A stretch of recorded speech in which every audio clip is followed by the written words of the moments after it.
अक्सर एक बहुत बड़ी प्रॉब्लम बच्चों के सामने आती है और बहुत सारे स्टूडेंट्स उस बात को बार बार रिपीट करते हैं अलग अलग मेंटरशिप सेशंस में। तो मैंने सोचा क्यों ना उसके ऊपर एक वीडियो ही बना दी जाए। आखिर रिवीजन कैसे करें।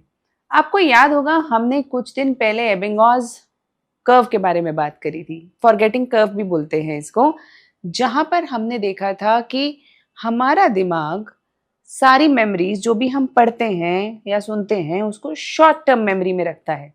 शॉर्ट टर्म मेमोरी में क्यों रखता है? क्योंकि दिमाग का ओरिजिनल नेचर है एनर्जी को प्रिजर्व करना।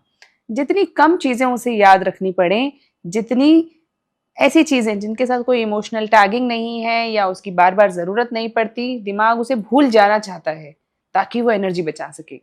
यानी कि जब भी हम कोई चीज पहली बार पढ़ते हैं वो चीज हमारे दिमाग में जाती है, याद भी होती है शॉर्ट टर्म के लिए, और 1 घंटे बाद ही हमारा दिमाग उसको भूलना शुरू कर देता है। यानी कि अगर हम एबिंगॉस कर्व की बात करें तो लगभग 1 घंटे बाद 50% इन्फॉर्मेशन गायब हो जाती है हमारे दिमाग से, और 24 घंटे में लगभग 70% से भी ज्यादा गायब हो जाती है, और अगर हम 1 हफ्ते में बात करें तो 90% गायब हो जाती है।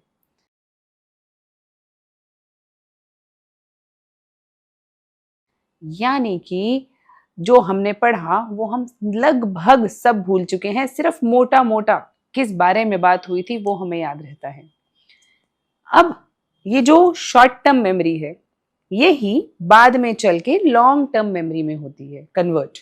लेकिन इसके लिए हमें ये समझना पड़ेगा हमारे दिमाग में ऐसे कौन से एरियाज हैं या ऐसे कौन कौन से रीजन्स हैं जो हमारी मेमोरी को अफेक्ट करते हैं। जैसे एक बहुत ही इंपॉर्टेंट ऑर्गन होता है हिपोकैम्पस। हिपोकैम्पस इस शॉर्ट टर्म मेमोरी को लॉन्ग टर्म मेमोरी में कन्वर्ट करने का काम करता है। उसी तरह से एक ऑर्गन होता है एमिगडाला। एमिगडाला वो हमारी मेमोरीज क्रिएट करता है, और जो भी इंफॉर्मेशन हमारे पास है या जो चीज़ हमने पढ़ी है या सुनी है या महसूस करी है, अगर हम उसे याद रखना चाहते हैं तो उसके साथ एक इमोशनल टैगिंग कर देता है कि अच्छा लगा था, बुरा लगा था, गिल्ट फील हुआ था, तो इमोशनल टैगिंग कर देता है। उसके बाद एक ऑर्गन होता है प्रीफ्रंटल कॉर्टेक्स जो एक्टिव रिकॉल के लिए काम आता है। वो हमें इंफॉर्मेशन को, फैक्ट्स को रिकॉल करने में मदद करता है। और लास्टली सेरिबेलम, वो पीछे की तरफ होता है हमारे दिमाग में, और वो स्किल बेस्ड मेमोरी के लिए यूज होता है। यानी कि जब भी हम कोई काम करने लगते हैं तो उस काम को करने का तरीका कहाँ स्टोर होता है? सेरिबेलम में स्टोर हो जाता है। अब ये तो थी साइंस, हो सकता है थोड़ा हैवी हो गई हो, लेकिन ये डिफरेंट ऑर्गन्स हैं जो हमारी मेमोरी में काम आते हैं।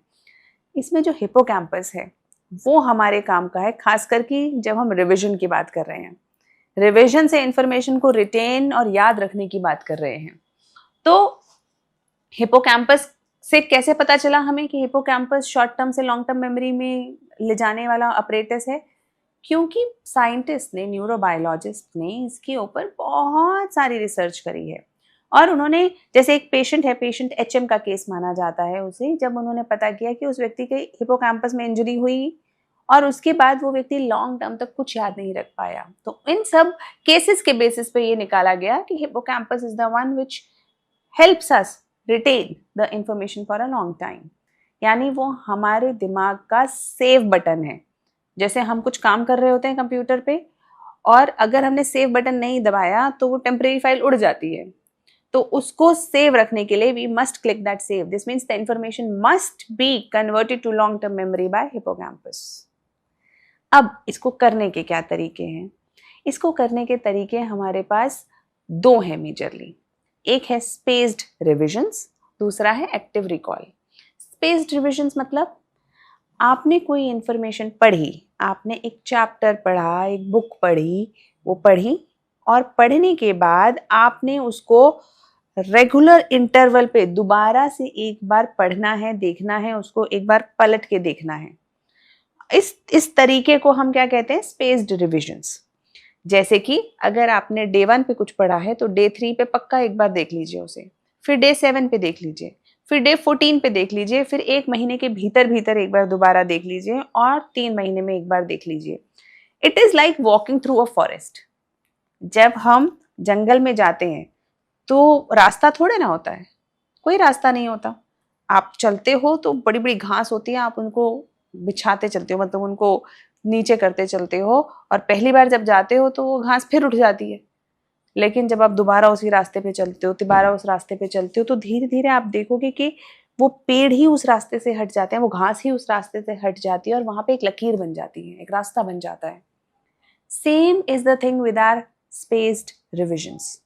जब हम बार बार उस चीज को रिकॉल करते हैं, बार बार उस चीज को पढ़ते हैं, देखते हैं, तो वो रास्ता बन जाता है, वो हमारे जो नोड्स हैं, वो जो पाथवे है हमारे दिमाग में उस इंफॉर्मेशन का, वो स्ट्रांग हो जाता है।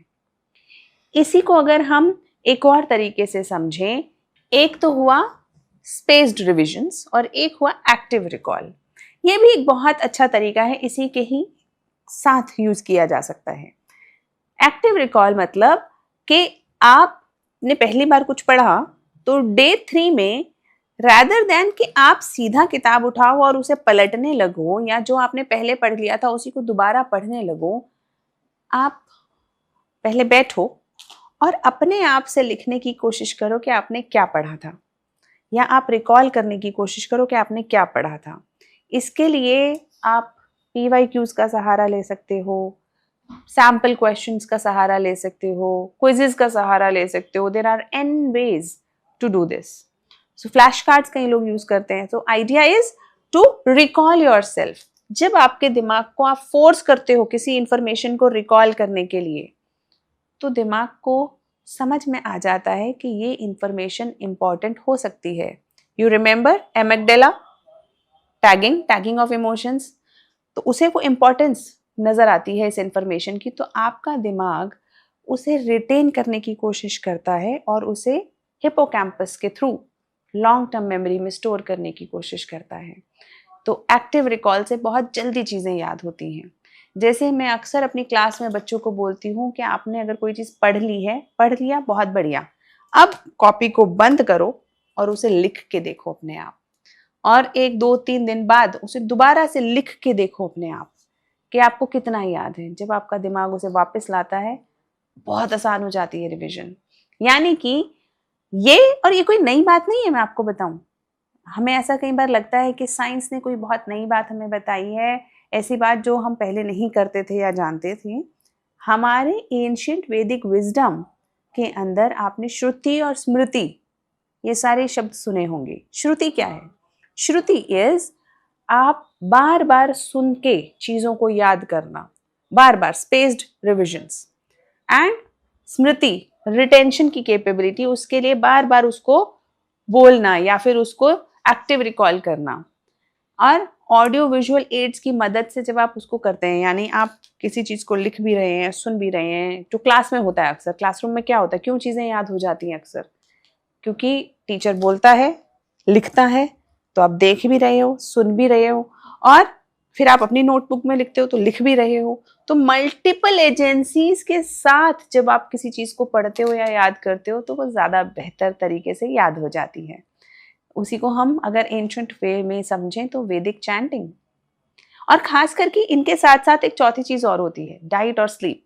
इस पे कभी हम दोबारा बात करेंगे कि डाइट और स्लीप कितनी ज़रूरी हैं हमारी ब्रेन पावर के लिए, मेमोरी रिटेंशन के लिए और स्टडीज़ के लिए।